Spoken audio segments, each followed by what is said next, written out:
the lyric form from the way this is printed, but this is the way it was printed in Buenos Aires in 1976. But it has a specific lyric form. It's a Standel. Okay, so you have a little time to think about that. I have the solution with me under this pink paper, and I will, trusting you, okay, not too pink, and after that, I will give you the solution. You will be able to turn this paper around, okay? Even then, maybe you may not know the answer. If somebody gets the answer as soon as you turn this around, okay, you get 1 bar of milk chocolate flavored with hazelnuts. Okay? Which, by the way, you missed. I gave out them, and then I ate your bar because 3 times. So, only Karen got a bar. I will give you. Yes, the answer. Yeah, I will give you my new favorite chocolate bar. I will give you. What is that? Well, at Whole Foods they sell them. They cost about $4. And they're about this $4. big. I don't eat chocolate for $4. I'm going to carry it. Come on. Especially tonight. Okay. You cannot turn this paper around until I tell you, or you are disqualified from entering the competition for the lyric form in which Standel is written. Do not turn this around. Because you will know the answer. You are a prime candidate for getting the answer. Okay, okay. So the competition today is for knowing the answer to the lyric form in which Standel, the very first poem, Elaine, where are you, Elaine? Yeah, well, right, okay. You already wrote me something about that, and you, within 30 seconds, you answered my email, right? No, I didn't answer it back. I didn't know what it was. Yeah. Don't say. But you said something very smart about that, which I hadn't. Never said anything smart. I don't know. Absolutely. Okay. I thought maybe you thought that today is going to be a very easy class because you had just one author, and you had just a couple of poems. And you had one novel, right? And so it should be very easy class. So we are really talking today about one of the most highly regarded Soviet British writers. We're moving out of the shtetl world, and we're moving into an urban world. We're moving out of the Ukraine, and we're moving into Belarus. If I can actually forward this, which I don't know why cannot forward that. Okay, a map of Belarus. Let me get out of this one more time and start it over. Okay, so here is our guy. All right, I want to advance it. Okay, and we are moving into Belarus. And Belarus, Jewishly speaking, is considered a part of Lita. So a Jew from Belarus is a Litvak. Okay, and the reason for that, so here you have Belarus. Here we have Minsk, here would be Smorgon, and here would be Vilna. Jewishly speaking, so this is actually still Lithuania. And here I show you another map. This is another map of Belarus, if I actually get the map of Belarus. Here's another map of Belarus, and if you're looking at the names that you see here, we have Minsk, Volozhin, Smargon, up there is Gorodok. On the right-hand side should also be somewhere Vitebsk. Here we have Shklov, Boybrusk, Slutsk, Kletsk, Kopil, Nezhlish. We have Kopil, Mendele Markosforin was born there. So in fact, Belarus is deeply Jewish territory. The reason, I'm sorry that today I have actually real issues with this forwarding this map.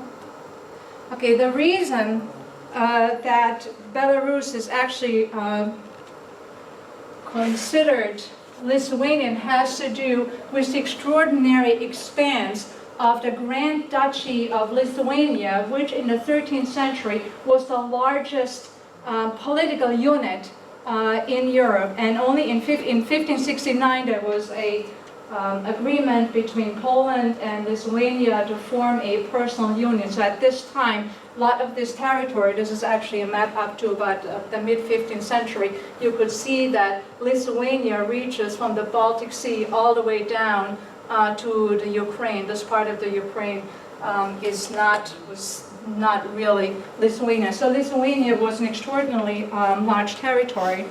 But for us, what is important is really this map.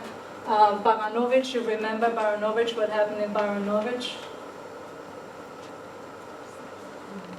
Okay, Tolstoy died here in 1910, and our guy, Sholem Aleichem, had a tuberculosis break there, and he spent many, you remember when we talked about Sholem Aleichem. But Jewishly speaking, this is the heart, really, of Lithuania. And Kulbak's life takes place in the corridor between Minsk and Vilnius, and this is where he shuttles, and in the middle, actually already on the other side of Belarus is Smargon, where he was born. So Kulbak is born, and here's our outline of his life. The difficulty in talking about Kulbak is that his life takes place in 3 distinct Jewish areas, you could say. And in each of these 3 distinct Jewish places, regions, he produced extraordinary work. So he was born in 1896 in Smargon. I just talked to you about that. During World War I, he lived in Kovno. Lithuania was occupied by German troops. That's relevant for Stendhal. Elaine wrote to me, oh, I listened to you tell it. So what'd you say? I listened to it the first time, and The I thought, Stendhal, right? yeah, and the one you sent, Right. it was very peppy and moving. And, Oh, you found it peppy? Okay. yeah, but then I heard a rabbi sing it, a cantor rabbi, and Yeah. it was more morose and more of a dirge, really, Yeah. than what I had before. And it was about a soldier, right? Okay, so this is a poem about a soldier who writes home, and we'll talk about this in a second, who writes home. And also maybe I should talk about the Stendhal now. No, we'll do it in a second. And writes about a soldier who writes home, and something happens in the poem. He has a wish in that poem. We'll look at the poem when we discuss the poem. He then moves to Minsk in 1918 because his family lives there. He moves to Vilna, which was an insufferable place at that time because it was passing back and forth between Russians and Lithuanians and Poles, and it was a lot of tension there, and it was full of anti-Semitic incidents, and it was really uncomfortable to live there. So he absconds, like many intellectuals, and lives in Berlin. There were hundreds, maybe thousands of Russian Jews who were fleeing the revolution, were fleeing the famine, were fleeing the pogroms in the Ukraine, who had assembled in Berlin, and Kulbak lived there for 3 years but could not fit in. He had a very hard time. And the poems that you were reading for today in the Penguin book, and that we'll be talking about, were written in Berlin. And we need to find the connection. Scholars argue that they have nothing to do with Berlin, that they're actually poems of homesickness for Belarus. I think they're wrong. Okay, we'll look at the tavern and you will discover what the Berlinishness of these poems. Then he lived in Vilna, which was the center of Yiddish scholarship, the center of Yiddish excitement, the center of a young, very highly aesthetic, very high modernist, very highly formal and prized Yiddish literature. And then in 1928, he moved to Minsk, which was not a town, an intellectual town. It was a very proletarian town. There was a lot of industry, and it was the absolute opposite of Vilna. The question is, why did he move there? Well, his family lived there, and he was a family man. So I want to show you a little bit about Smorgon as we're preparing for our first poem. You can see it's a very small town. And as those of you who are close enough can see that the names on this, or the items on this map, are actually in German. This is called Leimsiederei, which means it's a glue factory. This is eine Lederfabrik, a leather factory. Here is the Bahnhof, the train station of Smorgon. Here's another leather factory. And here's the Oksna, which is the river, which you of course need for a leather factory. You remember that the Smorgon tanners are alluded to and play an important role in the second part of Salmon Janers.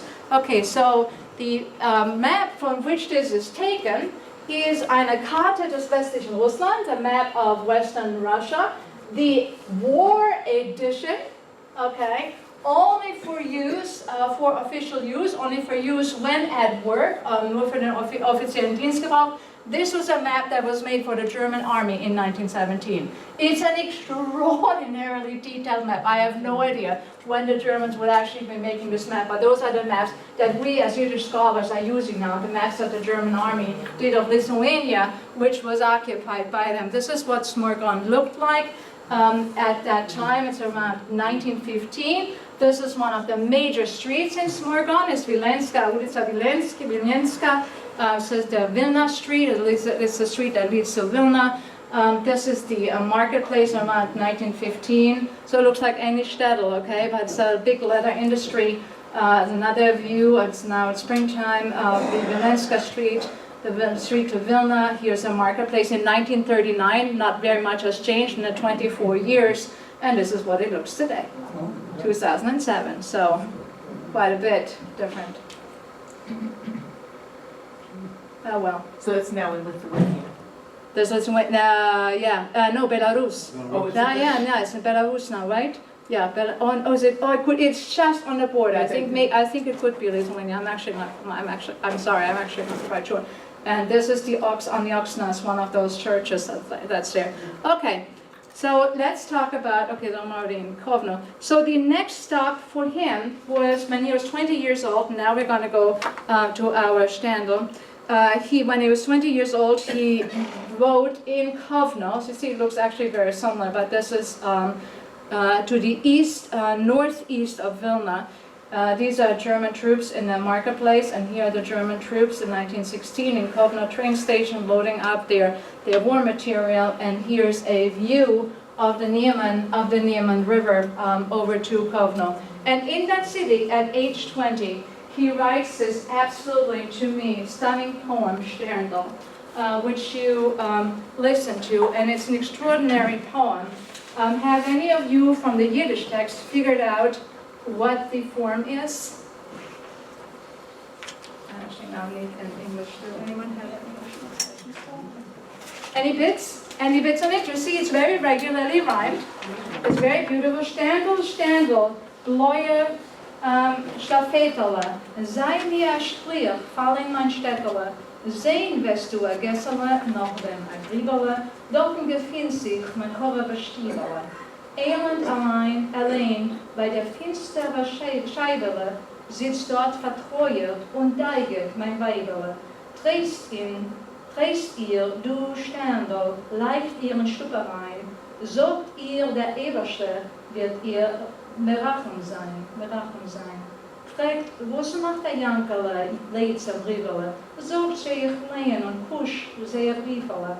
Zogt sie, als Jankele soll man nicht jauben, gehen in Cheder, genug ihm zu bauen. Soll sich äußern, Kaddisch, wie es darf zu sein. Man weiß nicht, nur Gott wird Merachim sein. Very regular. You see, this is a romantic, I know you don't understand it. This is a romantic, some of you do, of course. But it scans, I read it a little bit in a ballad form. Any bits on the form? It's a sonnet. Canto. Canto? A sonnet? No. Iambic pentameter. What was that? Canto, what other bits? What is it? Sonnet. Yes! You see how I knew you were going to go get it? Two-minute chocolates. Turn it over. It is a sonnet. It is a sonnet, which is surprising for a poet who is going to be one of the major modernists, okay? First, the apostrophe is, he talks to a star. He wants the star to be a messenger, to fall into the shtetl. And when he arrives in a shtetl, not named, okay, this star should go to a particular place, which he describes in the second stanza. And in that place, he will find the wife. And the wife is sitting by the window. And then that star should talk to her and ask, how are the kids? And there's 3 kids, Yanko, Leah, and Rivella, okay? Rhymes with Rivella. And to tell the kids that he is reading their letters and is kissing them, okay? And he said, don't let Yankala get sidetracked. And also to say the wife, God will have, will meracham sein, will have mercy, Rahmones, will have Rahmones. But that the Yankel should still go to Cheder to learn Kaddish. But you never know, maybe God will have mercy. That's the poem. That's his first poem. And it became a smashing success as a folk tune set to the music of which I sent you a couple of tunes. It's extraordinary. It's an extraordinarily sweet poem. The situation is exactly as Elaine described it. It's a soldier who's far away in another place and who writes this sonnet to go home. Extraordinary. Very far away, okay? I'm emphasizing this because we have to imagine the end of the Salmanianers. And we have to imagine, is this or is this not? Was it or was it not a Soviet writer? Did he count on? No. Where do you, from this poem in 1916, 21 years later, what kind of a writer are you? What happens in the middle? And this is really what the story of Salmanianers is all about. Okay, so that was when he was in Kovno. His next stop, in 1918, he went to Minsk, and for what I wasn't, then he writes an essay there. I'm not sure. Okay, so, and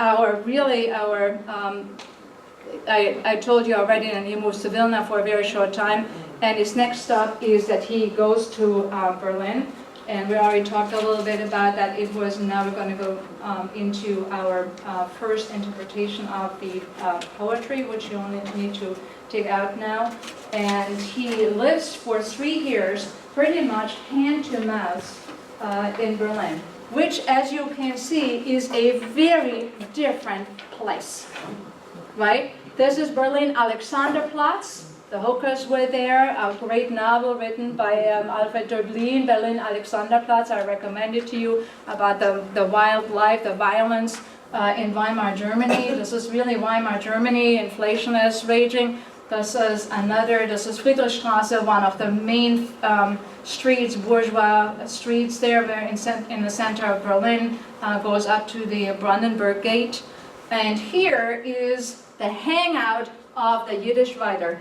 This is Romanisches Café, the Romanische Café, where all the Yiddish writers, especially Bergelsson, held court and wrote their stuff in this atmosphere. You can understand that our Kulbach was not exactly comfortable in that kind of place. So he wrote the poems that you have in a garret. Actually, Romanisches Café was also called Café Rahmones. Okay?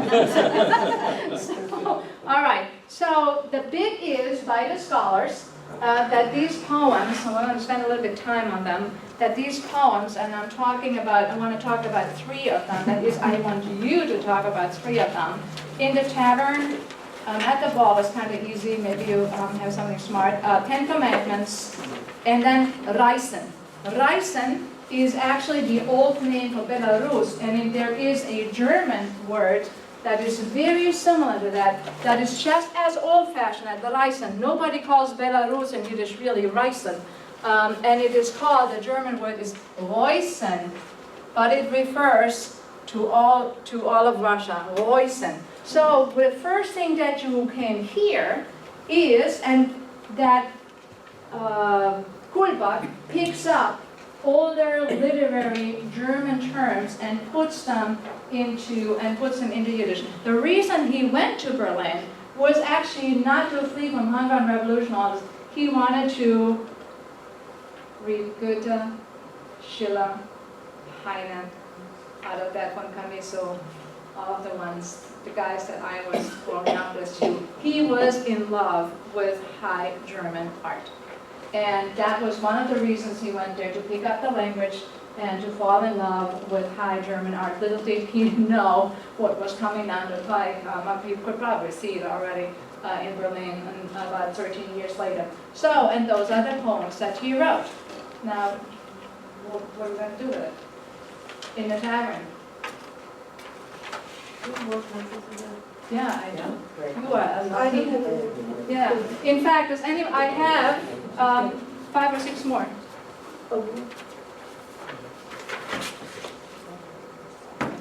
Anyone? Anyone? 2 more? Okay, 1 more. Here, can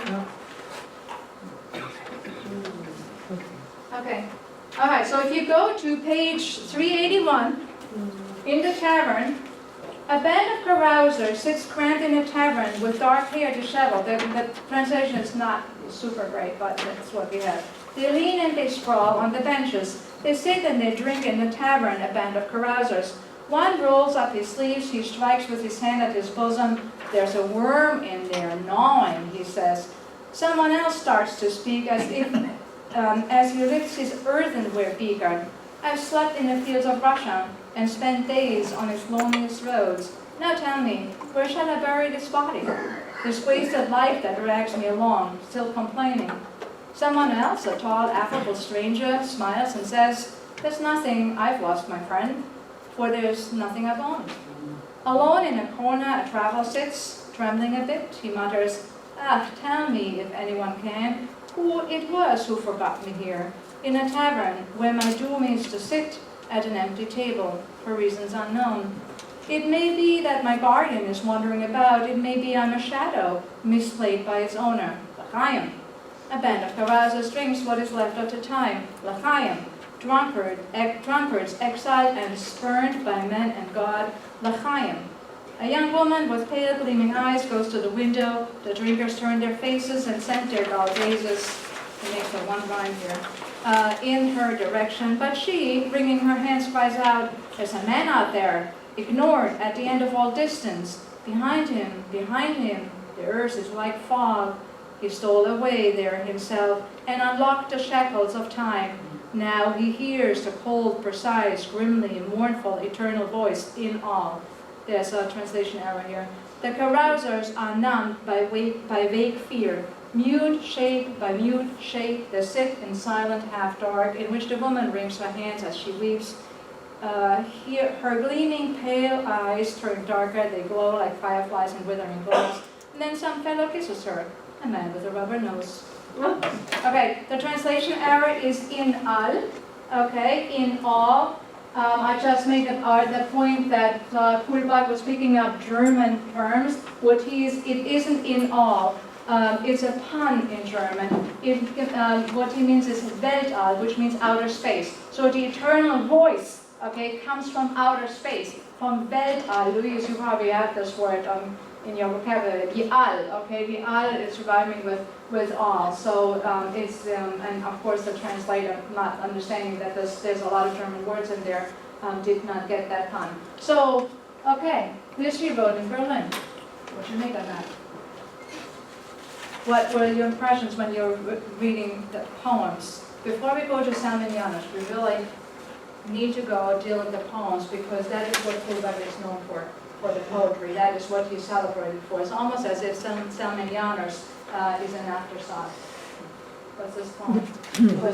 They're displaced people. They're people who are yearning for another life, and they can't get back to it. And it did make me think of the Zelminyanas because that's about tradition versus modernity and the changing societal pressures of socialism coming in and shaking up the whole yard. That's for Salmon Janusz. Do we see that here already? What we got here? I think the connection is exactly right. It's about displacement. In the Salmon Janusz, we see them rooted in something. We even know the origins of the roots. 1864. I'm wondering if some of you have, that's why 1864, okay, self-contract, because there are very few precise dates, but he really makes a point telling us twice that Red Selmela started the Salmon Janusz in 1864. Okay, so it's just to think about in a little bit. Okay, so we have a bunch of displaced people.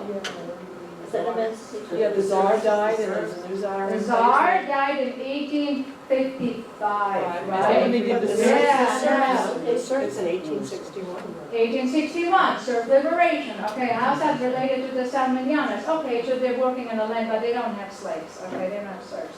Okay, 1864. 1864. People who know Abramovich, the first literary work in Yiddish was published in 1864. This is a guy who lives on literary allusions. And you have noticed in Salminiana, one, the Heine quotes, the Mendel Levin, the Shakespeare quotes. I mean, this is a book about books. Salke is a literary guy.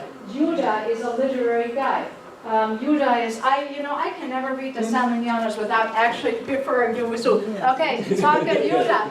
This is like a map. You have to have a map. If you don't have a map, exactly, you totally get lost. Okay, Salke and Judah, those are the literary guys, and we'll be talking about that. Okay, we are at the stage before. Tavern, come on, do a little bit more. You know so much literature now. You know Yiddish literature. Tavern, come on, guys. A little bit more. It's not the train station. The train station. The train station is good. Train station, Where, okay. Things are changing, and there are people coming and going, and others stay, and this tavern becomes a waiting ground almost.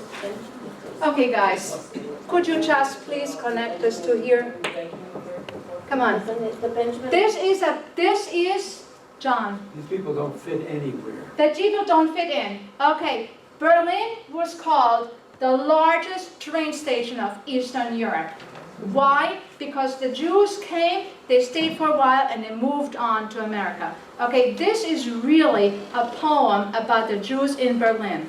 It looks as if these are displaced Jews somewhere in Belarus. Yeah. And we do know that taverns are Jewish places because that's in Poland. The innkeepers, those were largely Jews, the people who did the whiskey. You come and you go. But these are people, exactly as you said, Ellen, these are people who are lost and who have issues. They philosophize, they carouse with each other, but it's a depressed kind of carousing. So this is not a piece of nostalgia. This is a piece of modern commentary on the condition of the Jews who are lost in a big German city. You said some of the Jews went to Paris.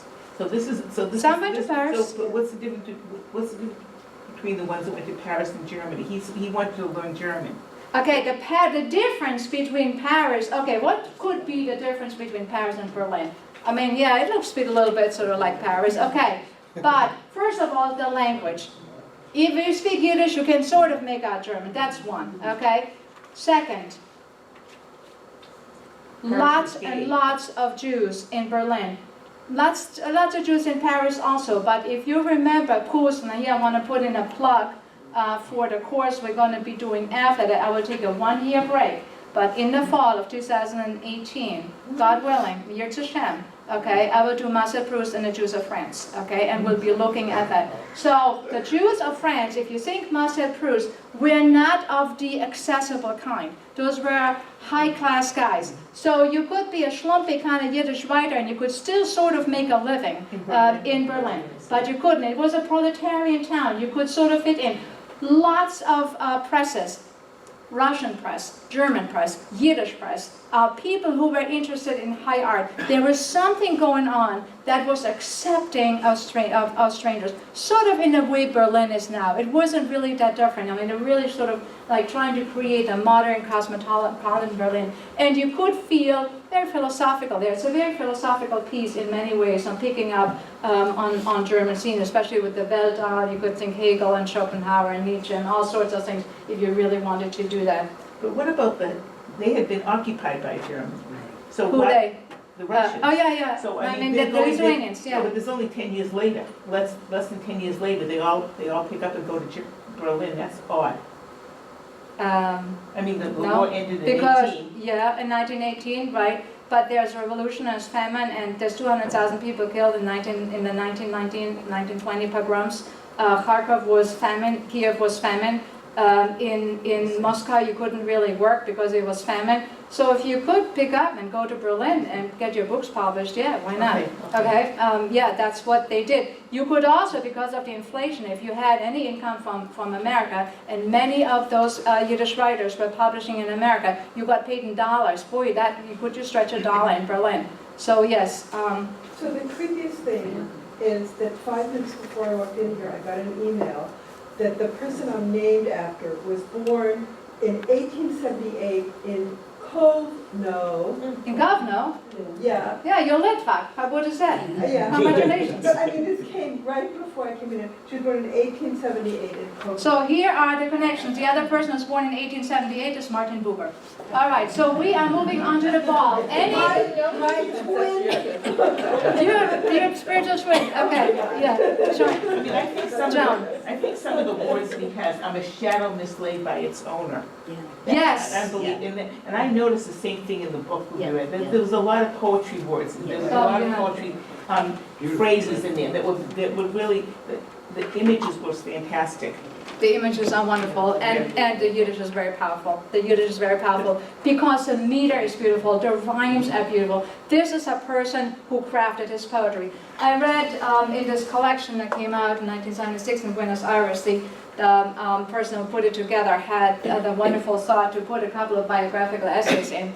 And there was one by a student, 1919, so actually a little bit later, in Kulbach taught in the Vilna schools, and some of these students survived, and as older guys, they went to Buenos Aires, and then, another round of exiles. They went to, this one went to Peru. Yeah, a lot of people went to lots of different places, and this guy recalled that Kulbach hated to write things down. I wonder if that is actually connected to not wanting to have things written down. He hated to write things down, and was working out all his poetry in his head, every detail, before he was writing it down. So in his head, he was basically constantly doing these lines and finding rhymes, and then he would be writing it down in perfect form.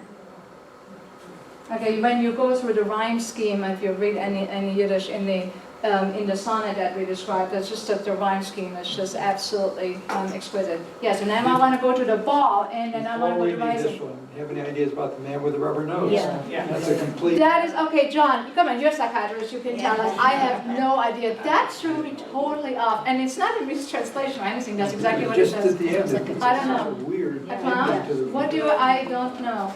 A drunk guy, as somebody, people who have alcoholism, their noses disintegrate, they become bulbous, they I thought it become was dark purple. a clown. And a clown is really what maybe one of those scary clowns that we have now. I don't know, Alex. I'll give you a stretch. He seems to be looking for the guardian who's abandoned him. So maybe this nose is Pinocchio, maybe it's all a lie. Pinocchio has a long nose, and I think Collodi's work was not written yet. So it says Collodi's work, Pinocchio, 1921. Someone with an iPhone, please go look, Pinocchio, and the year, I would say 1921. Okay. But could be, David, Well, Pinocchio, all alive, but you know that Pinocchio has a longer nose. Not, okay, but clown, okay, last guess on noses. If there's nothing that could describe an outcast better, I mean, if you are among outcasts, a man with a rubber nose Well, is probably not the man that she wanted to kiss at that moment or at any moment. right, and the violence against women is extraordinary, also in the next poem, in the poem Ten Commandments, okay? Yeah, there's something here. Okay, so that's not a voluntary association. That's consensual, would you say? Yeah. Okay, 1883. 1883, so, okay, Alex has it. All right, okay, it's possible. 1883, such a modern until 1883. Wow, wow. The Adventures of Pinocchio. The Adventures of by Collodi. Yeah, Niccolo Collodi. Carlo Collodi. Carlo Collodi. Wow. Okay. Any guesses on the ball, which we can do very quickly? The ball, really extraordinary poem, also in different now in meter. You can see already very short lines and all that. Bringing like a pause, resound, the orchestra mourns, drums muffle, the deep breathing of fiddles, the basses like old grape makers actually. Dig their dark shovels. It doesn't. This sensor's not making much sense to me. Clarinets laugh, and so on. And then, isn't that the one that's, yeah, Mene Tekel for sin, okay? And then a blood red half moon pierces the window, and a hand appears, a work hard, chain shackled hand that sets letters of blood on the wall of death, and so on and so on. Okay, yeah, sure. Mene Tekel for sin, then Nebuchadnezzar, okay? Daniel Yeah, and, okay, yeah, that's nice, so what? Elise, any guesses? Ever heard of the Mask of the Red Death at Down Cove? Okay, there's a ball like that, and the Red Death appears. I think this also is a literary play. Dance on the Volcano, and it's a play on words. I would say that one would have to look both at the Nebuchadnezzar and as well as Heine. There's a Heine poem, okay? I think this is a school on the Heine poem, who also has a poem on, it's actually called Nebuchadnezzar, and a play on Edgar Allan Poe. So this is a very literary guy who loves to play with form and who likes to do a take on his literary precursors. And that means for him that he is creating a connection between the Yiddish language, which is not a pidgin language anymore. The Yiddish language has now come of age as a poetic force, and you can make anything with the Yiddish language now. We are no longer with Shalom Aleichem and talking stuff in the train. We are here with somebody who is achieving aesthetic mastery in the Yiddish language, and that is an extraordinary achievement for the time. Not everybody would say, even at that time, that Yiddish was capable of that. There were many people who were still doubting that, but he's showing this form, this kind of mastery. Okay, 10 Commandments. Let's talk about that, and then the really important poem Reisen, which I'm sure, Alan, you will make a connection immediately to the Semanianas with the poem Belarus. Do you have any thoughts about this poem, 10 Commandments? Very regular, rhyming, A-B-B-A, A-B-B-A, A-B-A-B, A-B-B-A, A-B-B-A, A-B-B-A. So basically only one stanza is a little bit different. 6 very metrical stanzas about a grandfather's kinsman, a Jew who tamed bears, performed in the market towns. By day his beast was confined in chains. At night they danced under the stars. A very poetic image. Nicknamed 10 Commandments, the man was bald with long bony hands to his knees. He was hunchbacked and scruffy and sweaty and old, and he stank of fur like a beast. Driving the roads with his bear at night, the man led, the bear followed behind. If a shoeless peasant chanced to walk by, the bear grumbled and rattled his chain. The burial society washed off the blood of 10 wives, all died in great pain, for he stripped them naked and lashed them by night, till their grief was heard by the town. His 13th wife was passed for a witch in Lithuania. A year after their marriage, she bore him a daughter. For years he drained his wife's strength, and the witch too was laid out on a stretcher.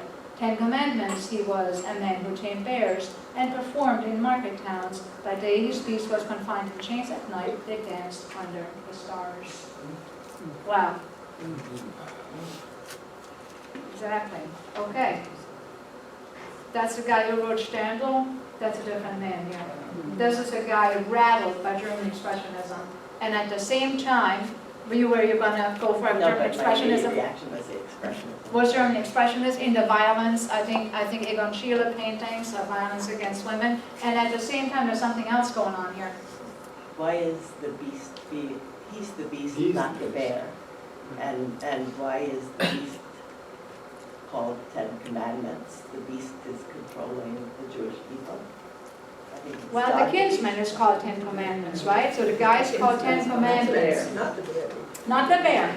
But they're kind of like unified. The two of them, yes, a man thinks of fur. So first of all, okay, so a man thinks of fur, and he's called 10 Commandments. And at night they dance under the stars, and he's a guy who tames bears. 10 Commandment, tames bears. Okay, bear. Russia. Medved. That bear is Russia. Well, yeah. Right now, the bear's sign of Russia. That could be. Okay, what are bears? Bears are scary animals. Predators. Oh my gosh. Predators, yeah. But Predators. he lived in the town Lee. where, that's where he grew up, in a town where there was Bear taming. a bear taming. Right, exactly. Smorgon was known a long time for taming bears. So this is something that he knew about. He's seen bears and he's seen bear tamers, and he knows what that is like. This is physical work, okay? So we get something, think back to Turgenev's story, okay, about the Jews. We get physical Jews here now who are one with nature, who have desires, who are not tameable, who are aggressive, who are surprising, who are not studying Talmud. They're not going to Talmud class, these guys. These are bear tamers. They stink of bear. Okay, what else can we do with that? What else comes to mind? So the Ten Commandments is an ironic name for him. He seems about as far removed from the Ten Commandments. What are the Ten Commandments do? One of those is, What are the Ten thou Commandments? shalt not kill, and he's killed Okay, 13 right. wives. At night, when he's supposedly dancing with the bear, he becomes the beast at night. He runs the beast at night. Cool. Okay, what are the commandments we got then, the 10? Okay, let's not do the top 3, okay? Let's do the other ones. The other one on the second tablet. Killing, lying, cheating, stealing. Killing, lying, cheating, and, okay, desiring your wife, Okay, the 10 commandments. What is it? Desiring your neighbor's Oh, yeah, okay, neighbor's fine. What's the difference? Okay. All right. Right, exactly. I was just actually giving you a key to the 10 commandments. The 10 commandments, it's better to make it about the 7 commandments given to Noah. It's about taming your drives. It's about taming your desires. Those are the very basic commandments that make it possible for us to have a civilization. Okay, you gotta respect that somebody else's property, the wife or whatever it is that he has, and you're not gonna go do it. 10 commandments is somebody, okay, this guy is actually in inverted commas, a 10 commandment. This is a guy who's trying to get a grip on himself. It's the most basic thing that you can do in order to form a civilization, is to get a grip on yourself. And at night, he dances with a bear. Now when you dance with a bear, what does dancing do? Dancing is very civilized, right? It's not rolling the hay with a bear, okay? So it's dancing with a bear. That means he has tamed the bear to a certain degree at night. So this is a guy struggling. This is about struggling with your drives. You're wrinkling your brow. I like it. Tell me where I'm off key. I'm only guessing stuff here. This is what Tame the bear, but he can't tame himself. Well, could we say it's a work in progress? It's not perfect, and I think that sort of applies to all of us, a work in progress in terms of the 10 commandments. I guess we got the white part down, but you know, there are other things that maybe we haven't. The bear and the man sort of met halfway. Because there's a bear in all of us. I think it's a very difficult poem, okay? And I think one would have to sit down really into Yiddish and figure it out, how to interpret it. Nurit, do you have any guesses on here? Any observations? Yeah, it's the idea of the night here, where it's hard to think that this is it's the greatness, the dancing under the stars, while he was stripping his wife and lashed them also at night. Right. So It's full of contrast. There's an aggressiveness in the poem that makes us really uncomfortable. On the one hand, he dances with the bear, and on the other hand, he strips his wife and lashes them. There's something that doesn't quite come together. This is a real struggle. And with the 10 Commandments, it shows, one of the things it shows, and I think we see this in our culture today, is that culture is a thin veneer on top of stuff that's really unpleasant in us, and it comes out in drives. And you know, there's no one there to tame him. No one tames 10 Commandments. The town is very weak. They send a barefooted peasant, and nothing is there. You need to. This is a tyrant, and no one stands up to this tyrant. So it is possible that it's also political. Sandy. I don't think there are two beings. I think there's one. Do you have to speak out a little bit louder? I don't think there are two beings. I think there's one being. And during the day, he's the mild-mannered, observant Jew. And at night, Do you see a mild-mannered, observant Jew in this poem? By day, That's why he it's was called Ten confined in Commandments. chains. And He's then the at night- master in the daytime, Right. and they're and at together night, when he's not in dancing, public, romantic. he has this Yeah, other- when you have to confine something in chains, it doesn't mean it's mastered. This It's is a Jekyll basically Hyde just story. changed. Huh? It's the Jekyll Hyde story. Jekyll Hyde. That's possible. I think that's possible. These are good readings. Alex Allen? You also have Hamad Dildin Kodesh L'Chol.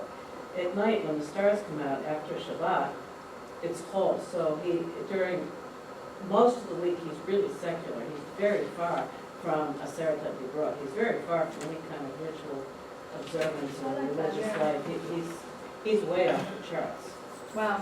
Under the stars. That is all possible. This guy had a religious education. It is all possible. Ellen was, and then we're going to I'm go going close on in that, we're going to go to direction. Ryzen. I kind of agree a little bit with what Sandy says. I see this as one person. I'm thinking maybe sort of Freudian, that there are different levels to man, and at times we are able to control our behavior, and there are other times that we cannot control our behavior. We just let it just comes out at night. And this is his nighttime persona, maybe? And yet we are commanded by the Ten Commandments, right? They apply at all times. It doesn't matter, 24/7, right? But it's a struggle. It's a struggle. But I don't get the lashing of the wives. I don't, what does that add to this poem? So is it just one? Essence of it. That's the beast at He's a night. golden chaya. Why do we have a commandment that says thou shalt not kill? Because otherwise we would kill. We do. We do anyway. Not this minute, Yeah. but yeah. Okay, Jeannie, last comment, and it's got to be short because we're going to go to Belarus. Yeah, by calling the poem Ten Commandments and by calling the man Ten Commandments, he makes this violence present. He makes us realize that it's very common. We all are. Right, because otherwise we wouldn't need them. We wouldn't need those commandments, right? He Is that could your call argument? it, there are many things he could call it, but by giving the man and the whole poem the name Ten Commandments, which are important and make us think that we can be good and follow them, he makes the violence very much more real or present. Well, that is a good final thought on this one. We have not solved the poem. We've just raised issues. Yeah, Elise? I think there must be some significance to 13, and I don't know what it is. The 13 principles of faith by Maimonides? Yeah, I thought of that. Could we think of that? He was also, because he was living in Lithuania, in Vilna at a very important time, when everybody was into ethnography, which you can see in the Salminianas, in the Salminia, that Tsarka is writing.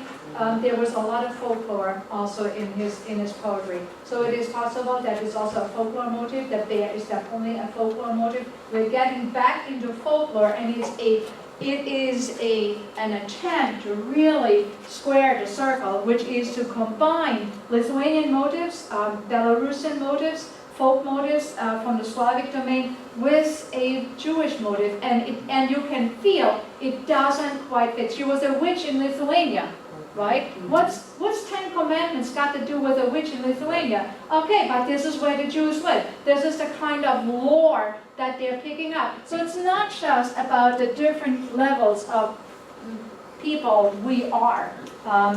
We are all very layered in our drives and in trying to accept culture, and it doesn't always quite work, and we do things that we often otherwise wouldn't have done before, all this kind of stuff. And at the same time, it is also about a culture clash. This is about a culture clash, and it's violence. When cultures clash, there's Look at me and my other Kovnovian relatives were horrible. Yeah, well, there you go. Okay. Could we go to Belarus? Last comment, okay? And then we need to go to Ryzen. Okay. No, go ahead. The 13 was just what he was. You need to speak up. Everybody can The hear you. association with the 13 was just something that outside. So it's outside the canon. I was thinking about the 12 tribes. So it's definitely, Family don't. and that's, so it's outside, and that was also, it wasn't his name, it was nicknamed. So from the inside, you still, the only way you could relate to him is with your own words. I don't think he is I like that very seeing much. himself as a Ten Commandments. It's Wow. the we see. Yeah. There are 13 slides, but- 13 if you count the sons of Joseph. Okay, guys, only one person. If you 13, if you count what? The sons of Joseph. Menashe. But the 13th wife is the witch, from Lithuania. If he needs to emphasize this, maybe the other ones weren't from Lithuania. It's the 12 plus 1. It's the 12 plus the other. possible. I don't know how it relates. Okay, what you did right now is you open the poem. And that is the kind of work that really should be done in this poetry. Do we have answers? No. Could we verify it? No. What you now need to do in order to make one of those interpretations actually make sense, you would have to go to the poem and make your interpretation fit in every line. And that is called the work of interpretation, and only then. We have just guesses, we have working hypotheses, but we can't do this really close reading right now. I want to look very briefly, because it's related to Salminianus. It's the basis of Salminianus right now. Ellen, you're nodding. Could you start us off with the poem Ryson? About your impressions, or anyone, or am I calling you, getting you off guard at this point? Which one? From From Belarus. Belarus. Okay, our last big one before we go to Vilnius. Because the Zelmanyanas was a family group as well, and it was Yes. about Okay. the descendants of the Red, and Yeah. how they were all tradespeople, and they stayed within their home, their yard. And this is the same as in Belarus, where these people all stayed with their father, and they had these different jobs that they did. Okay. That's how I see it. And we have And how they're many guys here? There are 16 16? plus the grandfather. Plus 1? Okay, Yes. the narrator, okay. And the narrator. 16 plus 1 plus 1. Yes, Makes? 18. Yeah, okay, Fine. our number, right? Fine. Okay, they represent Kai, they represent life. Those are the guys. Those are the original people who are sowing their wild oats. Okay, that's the core. One guy, 17 sons. Good. What else can we talk about? What else in the context of what you guys been reading? Think back to Turgenev's story, right, about the Jew, and think back to Chekhov. Yeah, David. What really struck me was the line, they toiled the livelong day like ordinary peasants. Where are you? Under Grandpa and his uncles. Yeah, just on what page? It would be 389. 389, okay, right at the beginning. Oh, okay. Okay, so about 6 lines down. Yep. They toiled the livelong day like ordinary peasants. Ah, yes. So they're not, sort of saying that this is somehow exceptional, that they are living like ordinary peasants. And he is glowing in his description of this life lived like ordinary peasants, in contrast to the schlubs who live in that courtyard, who are all, merchants, traders, who are kind of, they perform useful tasks, but they each do their own thing. They're not this cohesive unit that all goes to bed at the same time. Okay, so but if you look in the second canto, I would call this, in this case, I think I would really call it canto. Abram pastures the horses. Mhm.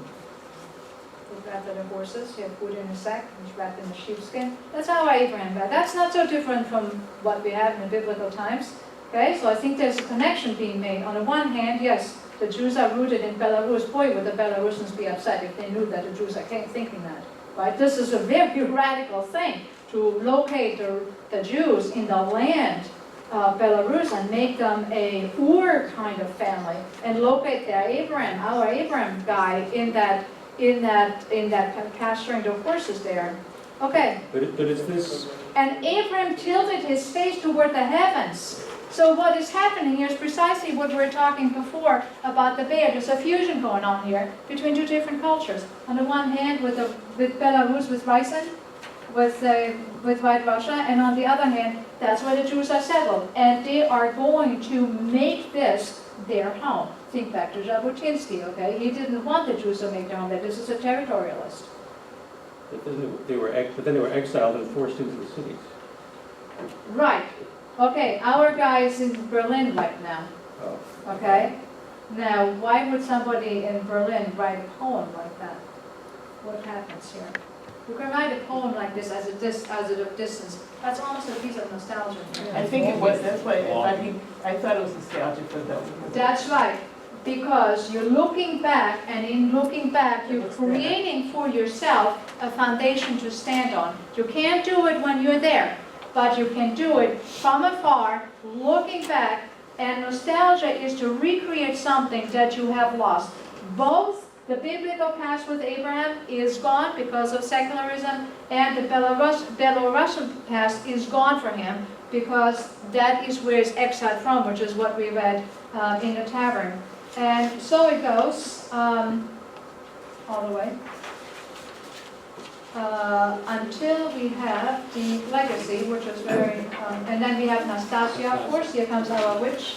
Okay, Nastasia. There's always a non-Jewish girl coming in. It's almost like Philip Ross, the chic says to walk up. And it's that, those are the primal, these are the primal desires. What is forbidden is desired. This is a poem about desires, and we had it in the other poem too. And then the grandfather is dying, and he leaves his will. And that's the end of that. And we could do a lot with the poem. There's a great book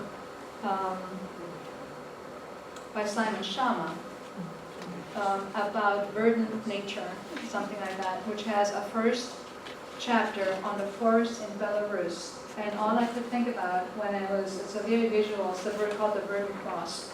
And it is about a primeval Christianity in the Belarusian forests. And this poem has some of this extraordinary power of those extraordinary, Simon Schama describes those trees, those primordial trees. And some of that primordial power of this extraordinary landscape, which we don't perceive anymore, is being recreated in this attic in Berlin as a form of nostalgia to create an extraordinary narrative poem about a land that the Jews are not entitled to. I'm talking about wishful thinking right here. I just wanted to say that to me, it appears that he's romanticizing the Jews of nature as opposed to the intellectual Jews, Absolutely.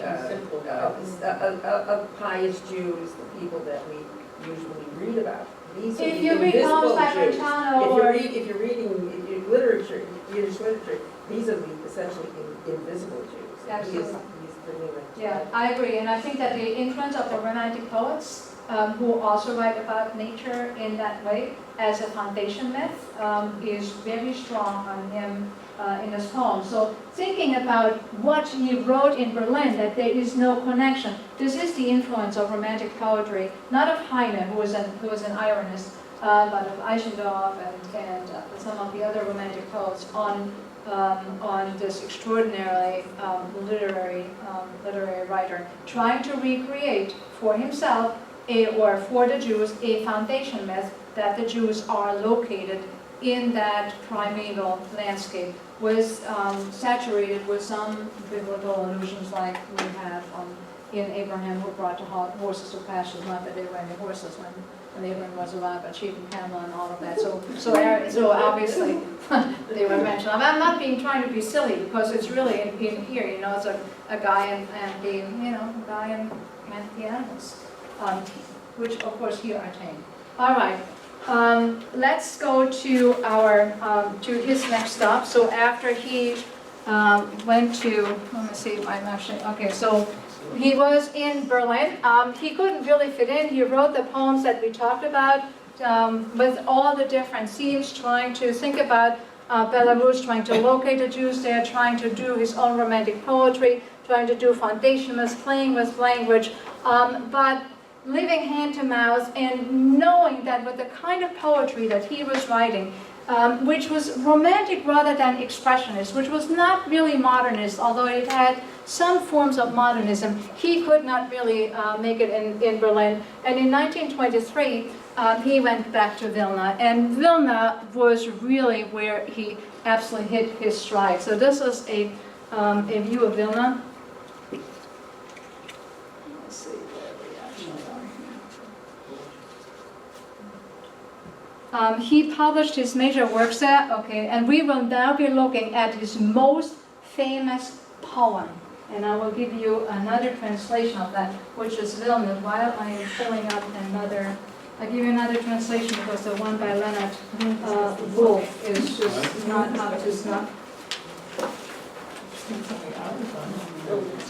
In Vilna, he was extremely productive. He wrote, he actually, just to say this, in Berlin he published 2 volumes of poetry in 1922.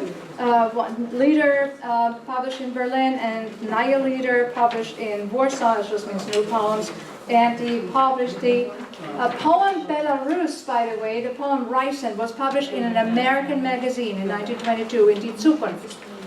Which meant that he was paid in dollars, which meant that he could actually live for a while. In Vilna, Kulbak becomes a teacher. I already told you that.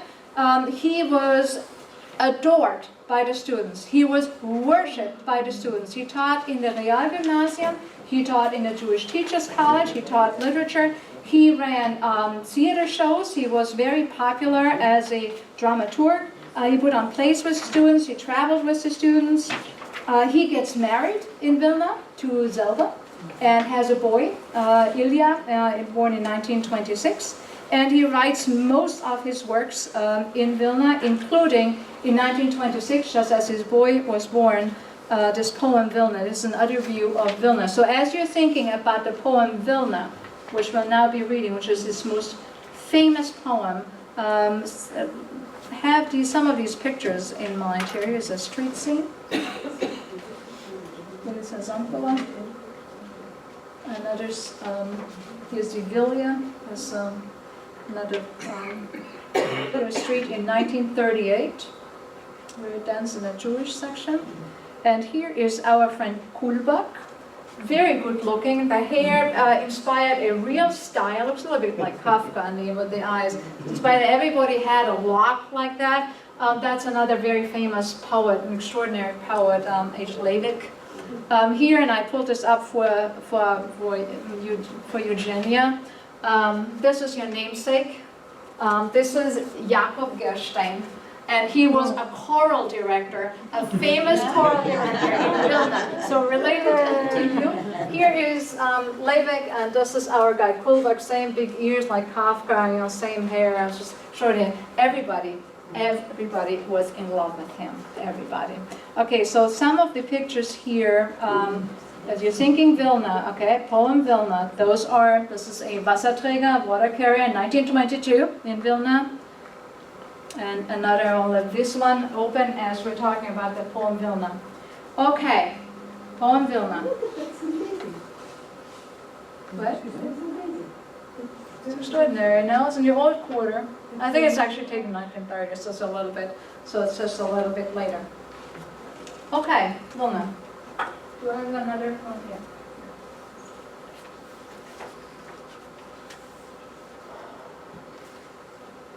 Upon your walls, someone is walking around in a talus. I'm taking this other quote, this other translation now. It is a little bit more, it's more literal, it's not quite as poetic as Leonard Wolf's, but it's closer in getting the sense. At night, in the city, he alone awake is sad.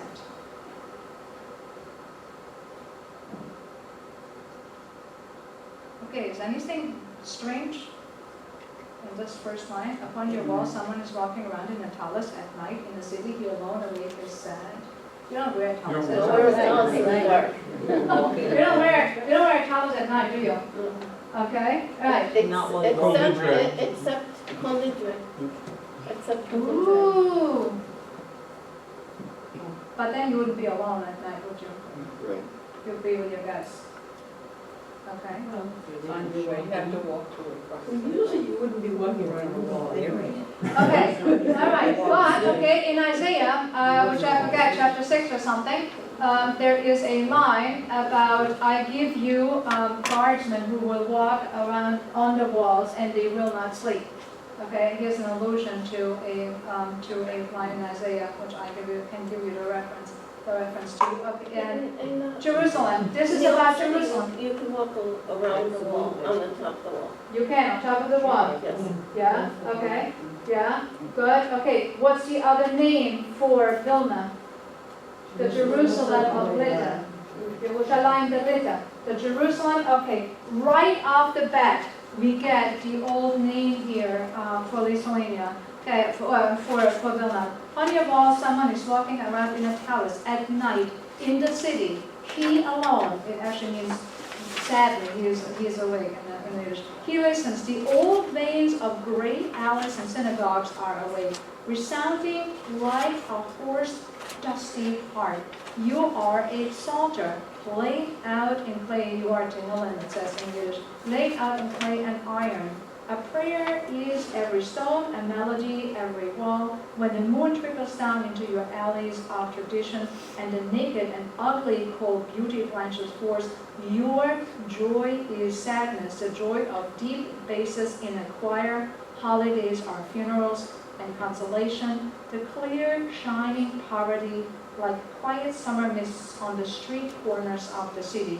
You are a dark amulet set in Lithuania, written all over, gray and old, with moss and with lichens.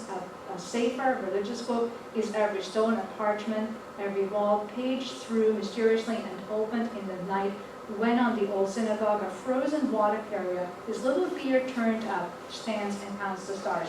Okay, so far. What is this Lithuania here? This Vilna here? What's going on here? What are the metaphors you can pick out? What's this kind of? It's very strange. It's not what you're seeing right here, is it? What's the impression that you have? What's puzzling? He's turned it into a holy book or a holy place. Right. It's a holy place. It's not even so holy, no. But you can see stuff, right? You see objects. Not that the objects are used or that they have any meaning, but there is an emphasis here on the objectness, the state of being an He object. described it as a psalter on every prayer, a prayer on every stone, a melody every wall. Right. What's the go? But you see the walls. What you're trying to see is that the stones are engraved. You're not seeing any function, and you're not getting anything of holiness, which again is almost like a deadness.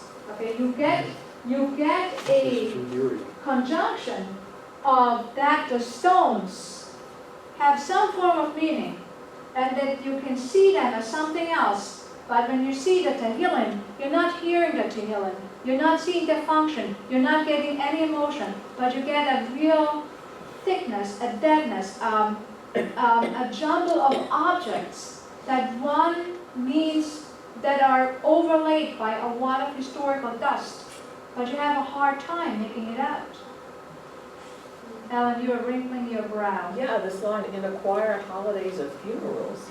And also, Yeah, by the it dead, could- it's over. it could be It's also washed. It's sadness. It's It's a talking cemetery. about Yom Kippur. It's a cemetery. with Yeah, it stones sounds and The whole DNA. thing is a cemetery. The whole thing is Stones dead. and DNA. Nothing going on there. Absolutely. Absolutely. Everything is a dead object. Did you remember that I just told you that Vilna was the center of ethnography? Okay? And when do you need ethnography? When stuff is no longer alive. What do ethnographers do? We need that for ceremonianos. Ansky, we read Ansky. He was an Yeah, like Ansky, exactly, like Ansky. I'm thinking Ansky. Ansky was very big in Vilna. When is You the- make a catalog of stuff, right? And you want to put it in a museum because the people who are using it are no longer there. You know, this is not a single person. There's only one person who's wearing the talis at the wrong time. Okay, now that means, because you guys who are, coming to shul and you see when the talis is worn, because to you, this is a living tradition, you pick this up right away. And that means he's making you see this talis as an object and not as a function. When is the Gaon of Vilna? The Gaon of Vilna is the 18th century, mid-18th century. This is way Okay, after. so but the Gaon is also dead already. Everybody here is dead, but has left some form of trace, and that weighs on people. And you can't even breathe in there, because the funerals, that's the only human activity we got, and funerals, holidays are funerals. And the Okay, stones- now- And the stones are written on. And the stones are written on, precisely, that's what you see in the cemetery, that they're engraved. Okay, so that's one thing, a clear, shining poverty, extraordinary, and quiet summer mist on the street corners of the city. There's no life here, even in the summer. But then this extraordinary line, which is a leitmotif, right? You are a dark amulet set in Lithuania.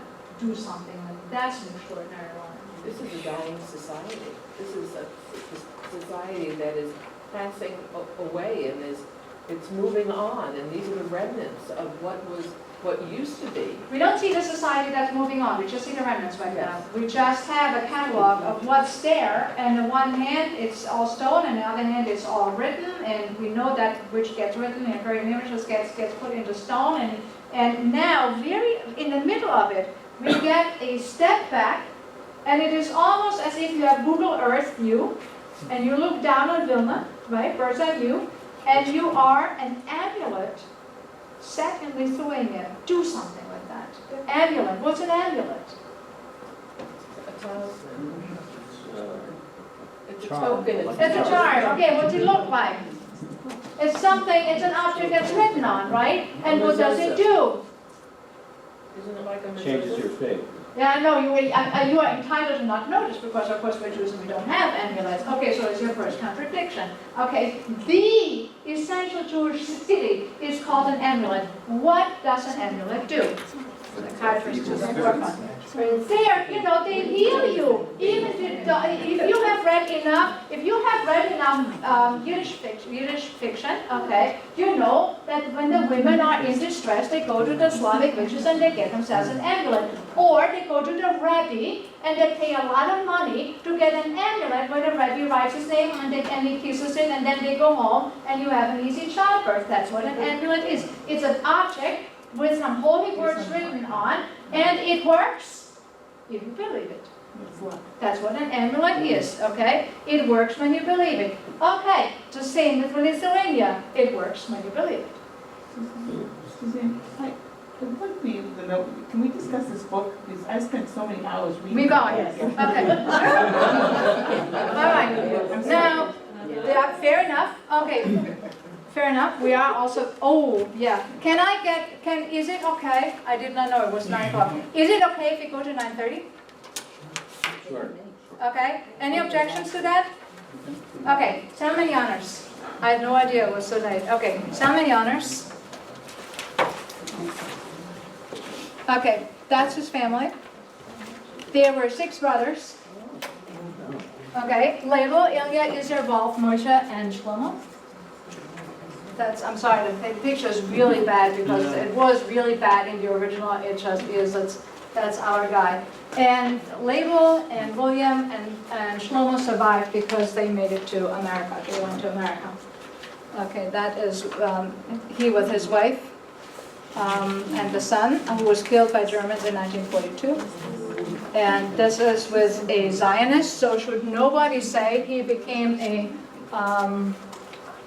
Hershevin, he became a follower even to the right of Jabotinsky. So in the late 1920s, Kulbach on the left had contact with Zionists. So there would have been a chance for him to sort of make it to Israel. That's just to, or to Palestine then. So, but there was a conscious decision on his part to stick with his family, all of whom was living in Minsk. Okay, that's a background to Salman Yanos. So when did those 3 brothers meet?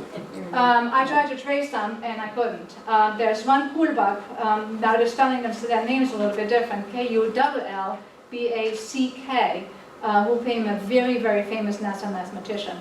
And I think that is one of the descendants, probably Shlomo's son. So, and yeah, there's some Kulbachs became medical guys, and one very, very famous mathematician. Okay. So many honors, we can do it in half an hour. There's not much to the book because you have all the bases put down. I know you don't realize that, but you have already solved the riddle of Salmonianus. You're very close. Don't think that I wasted my time. No, I don't think this is. Go ahead. You have the first word I on was comparing Salmonianus. this to some of the other books, and it seems that the 4 brothers in the book, none of their children had the moral fibers as they did. Because the children were very impressionable. This Bera, the one that became the policeman, I have no idea what he was about. I mean, Really? I mean, I see. I mean, Bera, that bear, which has he was not a nice person. He was not a nice Oh, person. he's my hero. No, he pretended he was holier than thou, but he wasn't. And, I just think, and I think the dissolution of the family, I don't think they had the moral fiber of their uncles. Ah, okay. And because I think, of course, it was during a time of change with the communists coming in, they bought that, and they had to. They didn't have a lot of choice but to, become members of the party. So it gets complicated. But I think, like the last scene when again Tonka, when she sells out the whole family. I mean, She was rebellious. There was one particular passage that, when I reread it, so that I could try to remember what happened, really struck me. This is Yuda talking to his son, his son's name is You got Salka. He's talking to Salka. Okay, He's, use your map, okay? Right, okay. Salka, Yuda is talking to Salka. Salka is, basically he's boring him to sleep. But he says to him, you know, sometimes I look at a light bulb and I think the only God left in this world is electricity. You tell me though, can a light bulb be God? Can it punish the wicked and reward the just? Who gave Moses the Torah at Mount Sinai, a light bulb? And I suppose I take the bulb and smash it. Does that mean there's no more God? That the world is a jungle and you can do what you like? I wish I knew what's happened to people's brains. To me, that sort of summed up the, for a man like Yuda, the sense that he doesn't know how to get a grip on the world anymore. That all of the Yuda has the biggest grip of all of them on the world. right, but because of that, he feels the loss of the way things were more acutely than they do. That is true. Yuda is the one who goes back to the land. yep, right. You got to sing 10 Commandments. All the poems we just discussed are about Yuda. He is the one who goes back to the land. What is Yuda's fate? He gets killed by Killed by a wolf. Okay, it's much more complicated, and you've got to sing Chekhov's Rothschild's fiddle with that. Okay, let's talk about, okay, we have 4 different sons, okay, and there's 3 daughters because he figured he would write some more, which he didn't get to do, because he was arrested and accused of Trotskyism and killed. A tailor, a watchmaker, a carpenter, and a tanner. It's a carpenter who doesn't like to do carpentry. Okay, good. Tell me about Yuda, specifically. More. What else? Okay. And he has a great soliloquy, I want to call it, on this in this edition on 61, where he talks against the Bolsheviks. He has a number. Yuda is the one who has a number of great speeches. And this is one of them, on 61, which is in chapter 9. Okay, tell me more about Yuda. Son, you were very close already. And I like what you said is the center. It is the center of the novel. Well, I'm not sure if this is the same place, but he says to Salka, maybe you could become a Bolshevik, but Right. but you could still be nice to the Jews. Right. You could sort of find some middle ground, and maybe you could explain to them that maybe what's so great about not praying. Maybe Right. they could just let us pray anyway. He's trying to negotiate his way in a world run by the Bolsheviks. Okay, so this is a page 60 to 61. Okay, Salel, are you sleeping? Not yet. Uncle Yuda slipped sideways into the room and sat quietly on the bed. For a while he perched there, tugging at his beard as if wanting to say something of great importance. Remember, Salka is the one who's suicidal, okay? Then he coughed gently and said in a reprimanding tone, Salel, you should learn from others. There's a big world out there. Why spend your whole life with your books? You're foolish not to become a Bolshevik too. Think it over, become a Bolshevik. To tell you the truth, you'd be doing your father a favor. No one lives forever. A Jew wants a son who can say Kaddish for him. Meaning what? You're in the center here. If you continue being a Jew in this regime, you're going to get killed. And we see this at the end with the Seder, when Gideon puts on the Seder, okay, how to sneak in. That means, and this is very courageous of Kulbach to write this, in the second part is in 1935, to say, when you are openly Jewish, you are in danger of getting killed. So he says to him, you're doing me a favor, you become a Bolshevik, like a Marano, like you just said, okay, at least you will be able to say Kaddish from me. You can say a Jew underneath that. Okay, a Jew wants a son who can say Kaddish for him, it's not a crime, huh? So you see, he's got the rhetoric down. Our Kulbach, such a modernist, okay, has got the rhetoric down. I can understand wanting to kill yourself once. Yeah, why not? I can even understand it twice. And all the time, you can see for yourself that you are not that you are not meant, God forbid, to die young. You should ask yourself, Sullivan, I go on fighting with God in the world.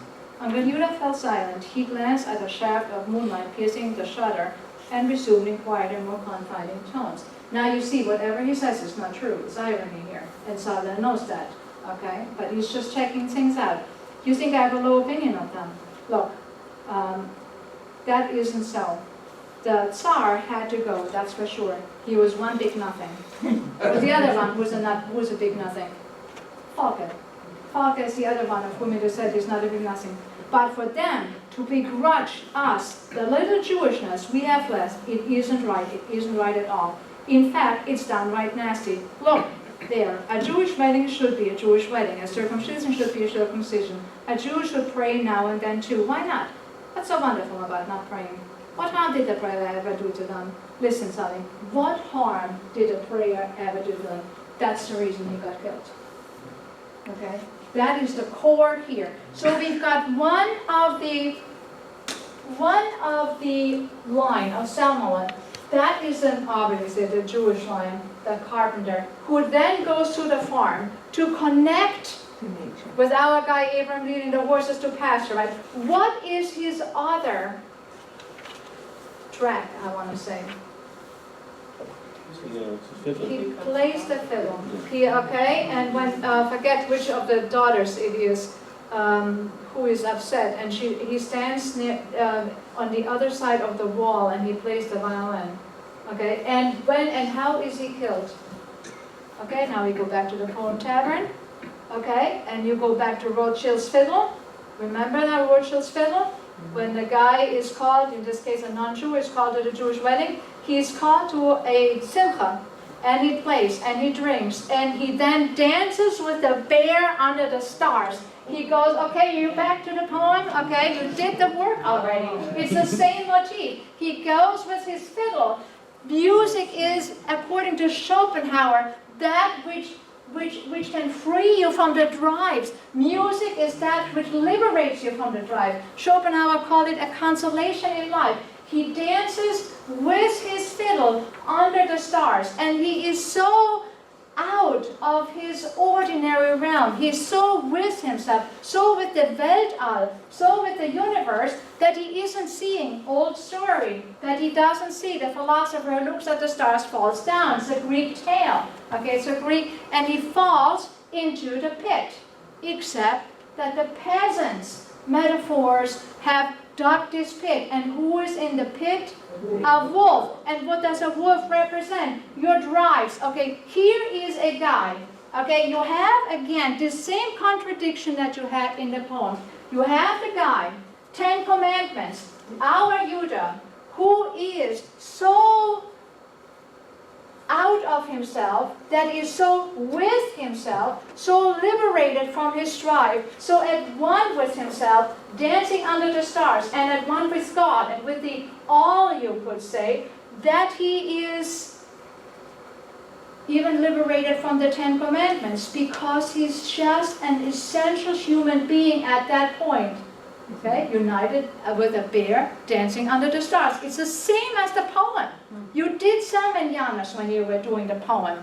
There is the key, okay, that he falls into the pit dug by peasants to catch the wolf. But he is the wolf, and he turns gray, and of course he dies in this pit. It's like dying from an epiphany. It's like dying in a state of elation. But here is the expressionist twist. that he is killed by the wolf who represents the drives. Extraordinary.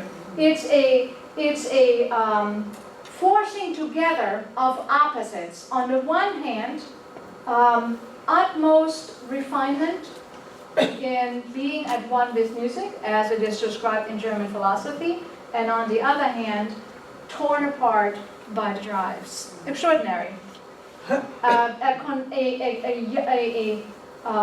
Forcing together of opposites in the same way that we had it in the poem Ten Commandments. So that's Judah. In the confines of that yard, he couldn't do that. And in the confines of that yard, he couldn't do that. That is exactly right. And that is why one night at 3 o'clock in the morning, he packs his bag and he goes the 12 kilometers to the farm that many years ago he did some carpentry as a young man, and he remembered this. And this farm is now a kolkhoz. Okay? All right? And he pretends he's mute, he doesn't want to talk. And what does he do at the farm? He's a fixer. It's a fixer business. It's very specific. You gotta go think that Kullback is a poet. He's a poet, Kullback. Okay. There's one more motif. A women's motif. It's the opposite of the witch. He's like a doctor-ish. Flint for the chicken. He takes care of the chickens. And not just chickens, of the hens. And the first thing he does as a carpenter is he makes a splint for a chicken. And all he wants, he says, I don't want to do any more carpentry. Okay? I want to take care of the chicks, of the chickens. And to him, now that is the opposite of the guy, who strips the ladies naked and whips them. That's a guy who takes care of the chickens. Okay, now you do more with the chicken because this guy had a wife. She's dead now.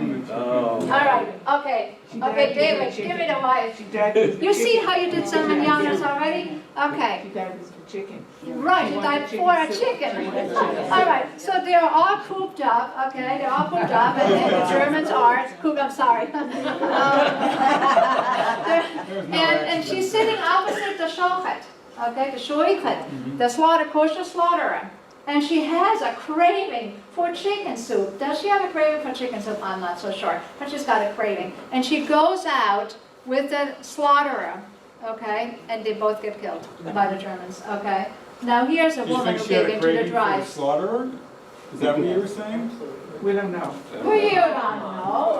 When I'm saying this, I'm not the narrator. The narrator suggests that she had a craving for chicken soup. That's very likely in the war. I mean, it is.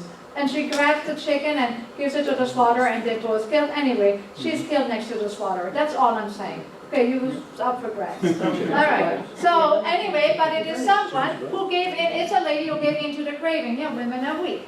I mean, now that lost his head. Yes. She gave into the craving, and the slaughterer lost his head.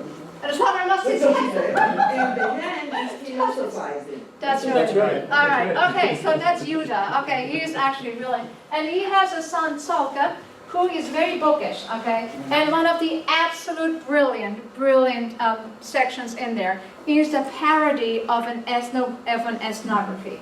Okay, in the Salmon Yad, which means what? Okay, what you do with this Salmon Yad is in the second book. It's that's 3 chapters from the end, I find. Well, it's actually very. Okay, chapter 12, starting on 187. That's extraordinary. I mean, it's nonsense, right? What does it mean? Okay, I mean, it's clear nonsense. You cannot characterize the Jews by looking at their objects. It doesn't make any sense. So here goes Ansky and all of the Vilna intellectuals trying to save the artifacts of the Jews and putting them in the museum, like the Nazis later did too. And it doesn't work. I mean, it's ridiculous. What's the argument here? You need to have human beings. Connect this to the end, of the Salmonianers, which we were driving at already at Ellen. Right? The end of the Salmonianers. I mean, they are gone. And whether you now have the artifacts, it's nothing. Museums are nothing. They are consolationists. We think we still got something, but it's really nothing. Right. But it's really nothing. Okay, so that is the easiest part. Okay, that's the easy part here. Now, yeah, Elise, now we come to the difficult ones. Do you think that it makes a difference that his name is Bezalel? No, I think that that's not, that is very significant, so make the connection. Well, It's a little- he built the Mishkan. Yeah, he built the Mishkan. He is the, if you ever need to have a name for an artist, he's the artist, okay? Yes, of course, that is precisely what this is. But we know where this goes, okay? Into that, because in this society, at this point, in the Soviet Union, in the early Soviet Union, there wasn't going to be any freedom for creativity. There just wasn't. By the way, that is also the meaning of the amulet, okay? It combines folk creativity with belief, all right? So it is a very significant thing. And everything, if you believe that an object in a Jewish museum can recreate the Jews, you are looking at amulets. I mean, it's not happening. So that is that line. And that is his commentary. Okay, and that's one of the reasons he was accused of being folkish, of being ethnic, of being reactionary in a certain way, because we are led to feel sad about this. I mean, yes, we have a problem here. So what's with the other ones? Here, Yichen, Zishen, Folie, and what's with the Folie Baron? It's very sad. I mean, it's not that difficult. We have 13 minutes, you can do it. This is the poet in him. He said Bera had a lot to say, but he was a very poor talker. Folia was a very good talker, but he had nothing to say. Right. A thinker without thoughts is what he's called. A thinker without thoughts. Okay, Folia and Bera. Okay, so let's just do each first, okay? A tailor didn't really want to be a tailor. None of these guys actually want to be what they became, okay? He is in love with tchotchkes. He takes like a duck to water to technology. It's like Virginia loves technology. New gadgets. Teacher is there. New gadget. At first he doesn't want it. They force him to go to the factory because he needs to be a proletarian and he cannot be a solo practitioner anymore. It's like the new healthcare. If you're a solo practitioner, you're not with the program. You got to go into an HMO or into a communal practice. So he's got to go to a factory, and he needs to work on the conveyor belt. And he comes home, and this is one of the funny pieces, and he said, this is not how you make a coat. You know, a coat has to have a soul, an arm, and an arm, and a leg, and a blah, and a blah, and again, and you make those together, and it is like, you know, coat, you have to think about a coat. And then he comes home one day, and he really loves it. He loves the movies, he loves the trolley, he loves the electricity. This is a guy, and then he goes to the demonstration, remember? And he loves it, and he's got flowers for the commanders, and he just loves modernity because he's a little bit of a durak, you know, he's a little bit naive, he's a little bit stupid. And therefore, he's not a double guy. He just sees the world the way it is, and there's new technology, and I'm gonna go. I mean, this family is actually the one that goes with Pavel. I forgot to put him here. She marries the non-Jew. They got to go to the movies. But he likes going on the trolley, and he says to his wife Malka, I'm going to go visit a friend. He hasn't visited a friend in 42 years. And she doesn't quite believe that's his name friend. And what he does is he takes a trolley from the train station outside, and he is just enjoying himself. And the next day he said, Makala, what's going on riding on the trolley? So that's your Itcha, okay? And he has these two sons. They're both called, in terms of animals, he's also married to the queen. So this is really our Isaac is married to the Malka. This is your patriarchal couple here. And they have two sons, and they're both called like animals. This is a falcon, and this is of course your bear. And Falca turns out to be, he's a big nothing. So Falca takes off with Tonka, and they go to Vladivostok, and he comes back. And in fact, here you now can think of your Benjamin III. Falca, this is in the second to last chapter, letter from Vladivostok, he becomes a housewife. Tonka is doing the work, and he does housekeeping, but he's got all the Bolshevik talk, all the Bolshevik jargon. He's got it right there. Just as our Sender, okay, and our Benjamin III have the jargon of the Zionist dream and all the great adventures they're going to be doing in the Holy Land and you know, bringing on the Messiah and this witnessing the red Jews and this guy, they got all the jargon of the Jewish tradition of Zionists, of banking, I'm already talking Yiddish, of longing for Zion. And this guy's got all the talk, but when it comes right down to it, he is a housewife. A great big nothing. So that's one, okay, big nothing. And the other one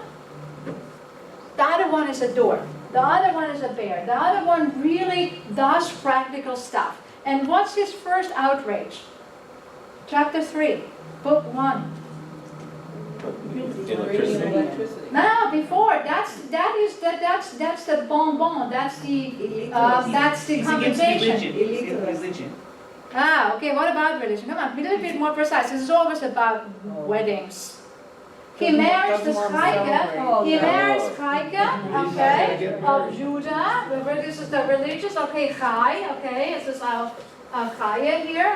She marries life. This is a good marriage because they have 2 kids, and this works well. So they love but okay, it takes her. And the problem is, Just a civil. Everyone. yeah, civil, okay, no rabbi, and that gets everybody upset. And here's already a quote, gets everybody upset, and they have 2 kids, and one of his kids is called Mara. And there's a big, okay, so there's a repeated thing about that, okay, they have no rabbi. And so they make a wedding in chapter 3, and everybody is there. And the bride is there, and she sits elevated, and everything is like in a traditional wedding, and he comes in and reads a newspaper. And everybody sits there and waits. And nothing happens. And nothing happens. And then they get really aggressive. No, bear is saying something. He only has to say the 10 words, you know, with this ring, blah, blah, blah. Okay? Nothing happens. Nothing happens. And then what does he say? I'm thinking about how to electrify the yard. Okay, and here is your core. You chuck the religious stuff or Jewishness for the new ideology, which is exemplified. That was the metaphor for Bolshevik progress, Soviet progress, was to have this electricity, and he brings it. And okay, and so he becomes a policeman, and then everything's hunky-dory, and of course Falke goes right for it, and he puts on the radio, that's his one claim to fame, he puts on the radio, and he goes in Bear's footsteps, and Tonka goes off and becomes drunk, and she marries so this guy, whose fault is vanity, has 2 daughters who totally disintegrate. But Sonia becomes what's Sonia's fate? She's always sick. Bubble. Yeah, she's not sick. This one is not sick. Okay, this one, if you think she's sick. No, she uses it. She uses this. Okay, so she marries Pavel because he's a good provider. And Pavel is in love with her, okay? So she plays the sick. Okay? And she never eats in his presence, but of course she's got to eat something, otherwise she'd be stopped. Okay, so we get this one, all right? She's a big bourgeois exploiter. And this one is a Bolshevik, and she totally disintegrates. But she has one moment, and this is, I think, when Judah plays the fiddle, when she gets the letter that her died. Exactly. So yeah, there was something. Nobody is totally without something. Okay. But the big conflict, and that's the one we really need to talk about before we go. Vera Folia. Also, of course, you understand this is metaphorical. All these cousins kind of like intermarry. But we know this is just in tribes. It means endogamy, okay? So this one has her Pavel, but Falke and Tonka and Vera and Chaike, and this one sort of like fills himself. So.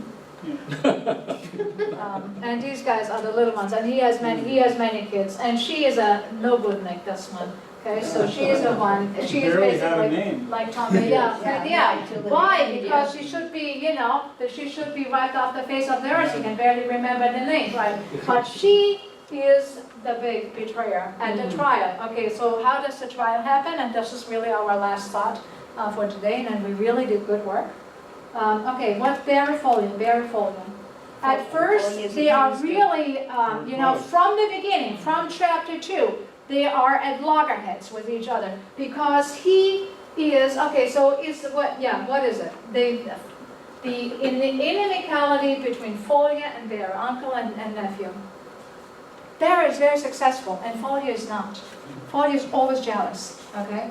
And he hides this behind Soviet ideology. He's always into that Barry isn't ideological, progressive enough. He knows better how to be a Bolshevik. So the inimicality, which one can feel very strongly, is rooted in personal resentment and in personal jealousy and in personal envy, gets a facade of ideology, which is pretty much what happened in reality too.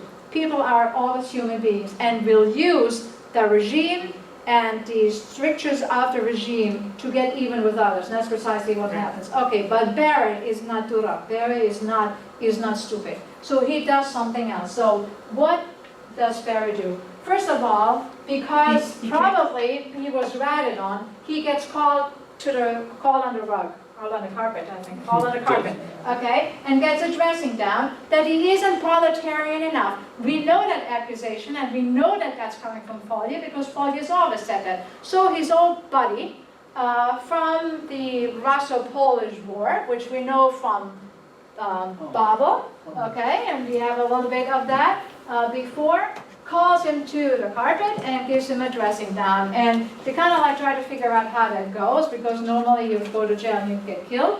But he says, okay, you know what? I'm going to take a demotion and I'm going to go work in a leather factory. I'm going to be a tanner. I'm going to a leather factory to show my true proletarianization. I'm going to make this word up, okay? I'm going to be a proletarian, and he works in the same leather factory. Okay, so that's that. Okay, so now Barry ain't happy about that.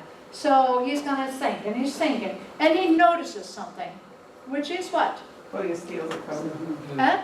He takes a coat, he takes a hat. Yeah, before that he notices something, because you would never have noticed the second thing without the first thing. He noticed that Follier drinks, okay, and he drinks a lot, and the drink is really expensive. And he's thinking to himself, old policeman, how is he going to get the money? And one night he follows him and he catches him, okay, and then we get a trial, and bingo, that is. So what Kullback really says is that underneath all the ideological argument, what's really at work is personal resentment. Personal resentment, personal jealousy, that is enacted on stage in terms of politics. And actually was also caught up with him too. So it wasn't a difficult book. Once you're through the poems, they are much harder. The poems really prepare you for what it is that he is trying to do in a family novel. Last word, Michael. So it's a question. You opened, it's a question for you. You opened by saying Beria was your hero. Baron. Beria. Yeah. Why? He erased the culture. Because he made an effort to have a good marriage with Chaika, which ain't easy. And he has 2 kids, and he raised them with respect for the father. That's actually another, and he's an active guy. And this is actually one of the big themes, and that connects it to Sholem Aleichem. This is actually, it appears to be a book narrated from the position of the sons, but it is really a book about the sorrows of the fathers, which is a very reactionary way of writing a novel. So Barry is one of my heroes because he did electrify the yard, because he did try to find a good way of remaining true to the family, supporting a family with active work without really selling them down the river, which is what the rest of the family did. He sold his uncle down the river. I mean, I actually love Judah. I mean, I love Judah, but I respect Barry, so I can amend it in that way. All right. For next time, okay, last comment, Ellen. Yeah, I kind of agree. I like Bearer a lot, but he stayed within the courtyard. He had every opportunity to leave. He had every opportunity to stay out, and he absolutely, and he stayed with the family. So he is really And I think it was probably very difficult for him to turn in his uncle. Yeah. Exactly right, exactly right. For that reason, I think in his very quiet way, he's heroic because he made the necessary adjustments which were necessary to do which Judah and Salka were not able to do, which Zisha was not able to do. Remember, Zisha was at the demonstration and he gets all caught up and he also waves and then he's embarrassed about himself and he cannot make it into the next step. And Paul is, of course, a total sellout. So of the ones that you have, this tribe of the naive Icho was just enjoying things, and he's a little bit more sophisticated than his father and makes the necessary adjustment without really selling the family down the river.